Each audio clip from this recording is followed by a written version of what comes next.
Novas xornadas de competición na terceira federación. O Boiro verase as caras co Arosa, un dos equipos máis fortes da Liga, mentres que o Club de Noia enfrontarase ao Céltica co obxectivo de saír da zona de perigo. Tras unha xornada de vitorias, os equipos da comarca volverán a verse as caras cos seus rivais durante esta fin de semana, todos eles o domingo, 21 de decembro.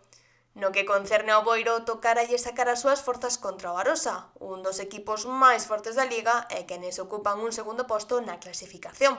Xogarán como locais no campo de fútbol de Barraña ás 5:15 da tarde, contando así co apoio da súa afección. Tentarán seguir pola senda positiva da semana anterior contra o Atlético Arteixo, algo que os deixou con 3 puntos a maiores e nun sexto posto no taboleiro con 22 puntos. Por outra banda, o Club de Noia tamén busca seguir sumando. A semana pasada os barbanzas disputáronse contra o Cambados, contra quenes se impuxeron e lograron acadar uns resultados finais de 2-1. Ao contrario que os boirenses, os de Noia competirán como visitantes no Salvador Otero, contra o Céltica, rival que se atopa nunha quinta posición no tabuleiro a diferenza dos noieses, 16º con 12 puntos. Ambos buscarán seguir sumando puntos para, a súa vez, adiantar postos nunha liga que parece complicarse por momentos.